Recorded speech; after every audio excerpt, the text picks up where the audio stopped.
இந்த மாதிரி இருக்கிற நியூட்ரிஷனால உண்மையாவே என்ன பெனிஃபிட்ஸ் இருக்கு அப்படின்னு நம்ம அடுத்தது பார்க்க போறோம். என்னென்ன பெனிஃபிட்ஸ் இருக்குன்னு பாத்தீங்கன்னா, இம்யூனிட்டி, அதாவது உடம்புடைய நோய் எதிர்ப்பு சக்தியை அதிகமாக்குது அப்படின்னு சொல்றாங்க. ரெண்டாவது விஷயம் பாத்தீங்கன்னா, இந்த இருதயத்துடைய ஹெல்த், ஸோ ஹார்ட்டை வந்து ப்ரொடெக்ட் பண்ணுது அப்படின்னு சொல்றாங்க.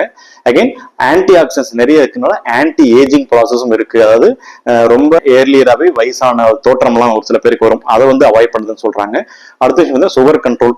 டயபெட்டிக் பேஷன்ஸ் மைக்ரோவேன்ஸ் ரெகுலரா எடுத்துக்கிறது மூலம் சுகர் வந்து நல்லாவே குறைஞ்சு வருது அப்படின்னு சொல்றாங்க. ஸோ இந்த எல்லா பெனிஃபிட்ஸும் மைக்ரோவேன்ஸ் இருக்கு. இதை நம்ம வீட்லயே செஞ்சு யூஸ் பண்றது நல்லது. ஒருவேளை வீட்டில் யூஸ் பண்ணாலும் மார்க்கெட்லயும் கிடைக்குது. பட் அதுல என்ன ஒரு முக்கியமான விஷயம் அப்படின்னா, மார்க்கெட்ல கிடைக்கிறது வந்து நம்ம அதை ஹார்வெஸ்ட் பண்ணி ஒரு 2 to 3 days கழிச்சு நம்ம யூஸ் பண்ணோம்னா அந்த நியூட்ரிஷன் வேல்யூஸ் நல்லாவே குறையுது. ஸோ அதனால ஃப்ரெஷ்ஷா கிடைக்குதுன்னா மார்க்கெட்ஸ்ல வாங்கி பண்ணலாம். அப்படி இல்லைன்னா ரொம்ப சிறிதளவுக்கு, அதாவது நம்ம யூஸ் பண்ற அளவுக்கு வீட்லயே கூட சின்ன சின்ன ட்ரேல வந்து நம்ம லைட் கடையிலே கூட வச்சு நம்ம ப்ரிப்பேர் பண்ணலாம். இதை வந்து எப்படிலாம் சாப்பிடலாம்னு பாத்தீங்கன்னா, லைக் ஒரு சாலட் மாதிரி பண்ணி சாப்பிடலாம், இல்ல மைல்டா வந்து நம்ம குக் பண்ணி சாப்பிடலாம். இதுல மெயினா நீங்க யோசிக்க வேண்டிய தெரிஞ்சுக்க வேண்டிய விஷயம் என்னன்னா, இது வந்து ரொட்டீனா பண்ற மாதிரி குக்கிங் நம்ம பண்ணிட்டோம் அப்படின்னா இதனுடைய நியூட்ரிஷன் வேல்யூ டிராஸ்டிக்கா குறைஞ்சிருது. நம்ம இப்ப முன்ன சொன்னோம் பாத்தீங்களா, அந்த அளவுக்கு நியூட்ரிஷன் வேல்யூ இருக்கவே இருக்காது.